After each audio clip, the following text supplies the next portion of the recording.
Bonjour à tous. Je tenais à remercier Claire Ciclouna, grâce à qui je suis là aujourd'hui, pour vous présenter une application qu'on a lancée en 2016 pour auto-évaluer ses pratiques en matière de bien-être équin. Donc on va rester dans le bien-être animal, chez des animaux de rente, parce que les chevaux sont des animaux de rente. Et on tient à ce qu'ils le restent. Donc, tout d'abord, je voulais juste rappeler le contexte de développement dans lequel on a mis en place cette application. Elle est issue en fait des travaux de la Charte nationale pour le bien-être équin qui ont été lancés en 2015, des travaux qui ont été initiés par la Fédération nationale du cheval et réalisés de manière collégiale avec l'ensemble des représentants des acteurs de la filière, que sont du coup la VEF pour les vétérinaires équins, la FFE et le GHN pour le sport et le loisir, France Gallo et le Trot pour les courses, avec l'appui aussi d'instituts techniques et le soutien du Fonds EPRON, qui est un fonds qui aide la filière cheval à faire des actions de développement. Tous ces travaux ont été menés vraiment dans une logique centrée sur l'animal, d'observation sur l'animal et pas de mesure sur son environnement. Pour cela, on a mené une grosse analyse des risques d'atteinte au bien-être équin pour vraiment partir sur des bases scientifiques et rester dans les attendus de l'ANSES sur les réalisations de guides de bonne pratique et de travaux sur le bien-être.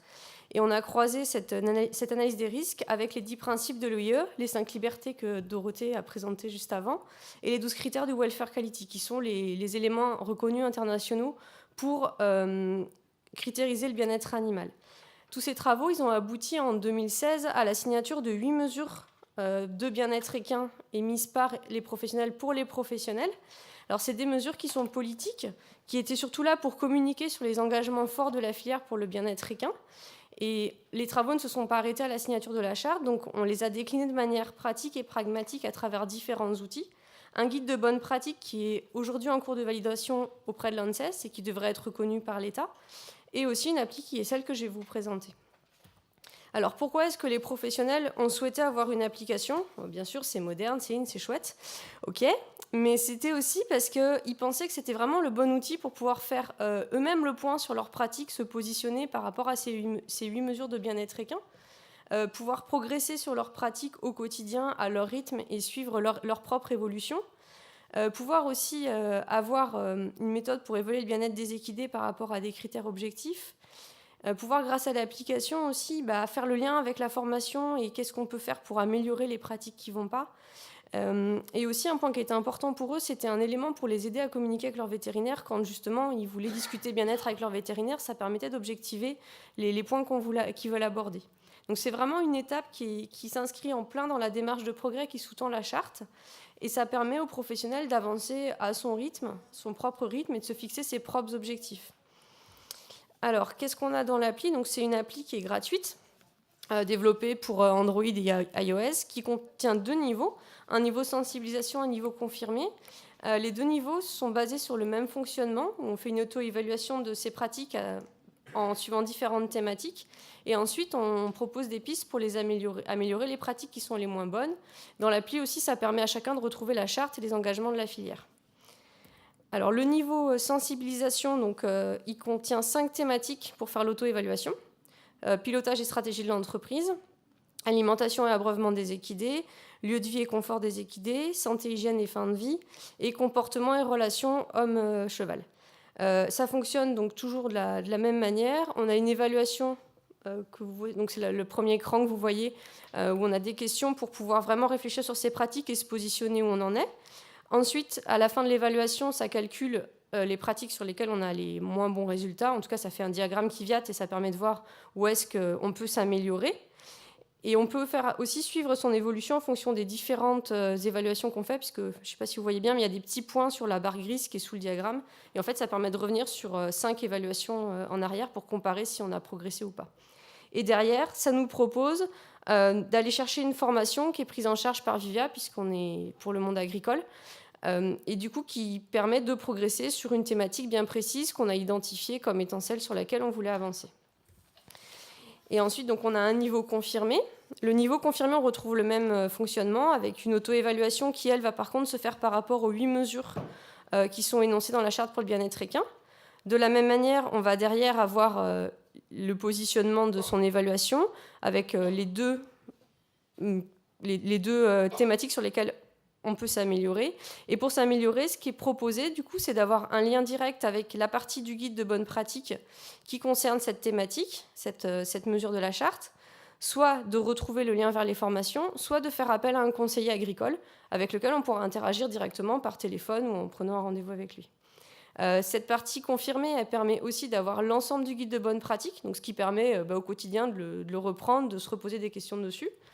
Et ça donne aussi un accès à des vidéos explicatives via de la réalité augmentée qui permettent du coup, en scannant une page du guide de bonne pratique, d'accéder à un point un peu plus précis.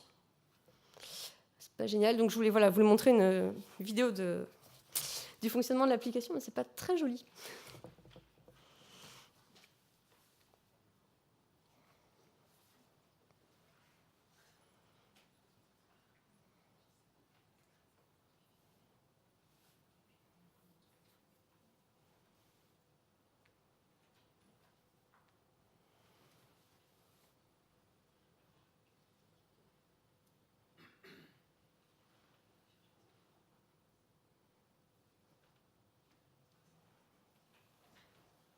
Donc là, ça montre le déblocage du niveau confirmé. L'écran sur lequel on arrive qui propose de commencer une nouvelle évaluation. Donc on balaye les différentes thématiques des mesures de la charte. La mesure 1, elle concerne tout ce qui est relation homme-cheval et comportement. La mesure 2, tout ce qui est alimentation et abreuvement.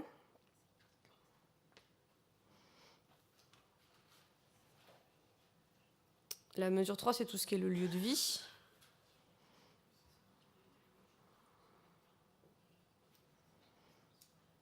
La mesure 4, tout ce qui va être la possibilité d'avoir une activité physique et exploratoire en accord avec les attendus les comportementaux des chevaux. La mesure 5, tout ce qui va être autour de la facilitation des contacts sociaux entre les équidés. La mesure 6 concerne la santé, c'est une des plus grosses mesures de la charte et c'est vraiment la santé qui sous-tend aussi toutes les mesures de la charte. Quand on regarde, elles s'y réfèrent toutes. La mesure 7, elle est sur la douleur. On retrouve dedans pas mal d'éléments qui ont été présentés juste avant sur justement comment reconnaître la douleur avec les éléments de grimace faciale et autres. Ça, c'est une erreur, désolé.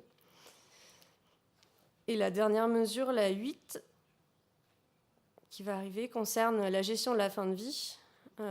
Du coup, dans le cas d'urgence, d'accident ou de mort naturelle et de choix d'envoyer son cheval à l'abattoir. Donc une fois qu'on a fait ça, ça calcule les résultats. Ça montre, du coup, on pourra améliorer ses pratiques sur la mesure 4 et sur la mesure 6.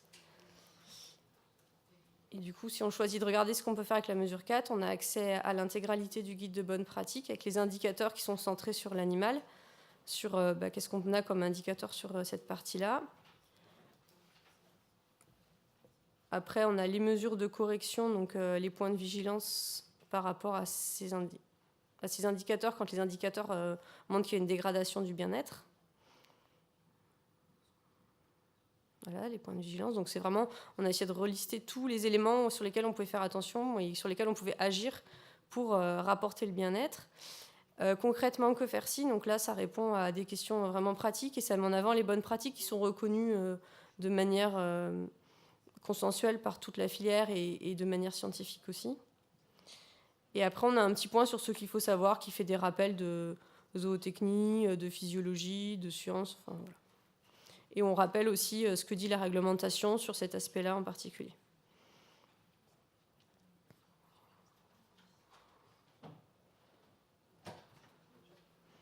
Donc après, pour avoir le contact avec le conseiller, on a essayé de personnaliser un peu. Ça permet d'orienter vers un conseiller de la région qu'on choisit et aussi un conseiller qui est plutôt spécialisé sur le type de production, de valorisation qu'on a sur son exploitation.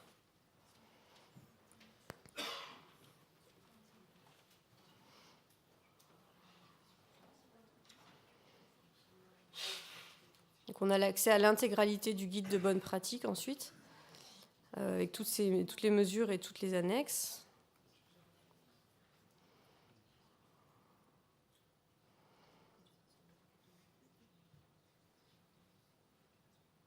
Et donc là, c'est l'accès à la réalité augmentée, où quand on se met sur une page du manuel qui a le petit picto du cheval qui sort de la tablette, ça permet de faire un focus sur un point spécifique. Là, par exemple, on a la vision du cheval par rapport à la vision de l'homme, prendre conscience que le cheval ne voit pas comme nous, et voir ce qu'il voit pour comprendre pourquoi il peut avoir pas la même appréhension de l'environnement quand on rentre, par exemple, dans un lieu sombre, etc.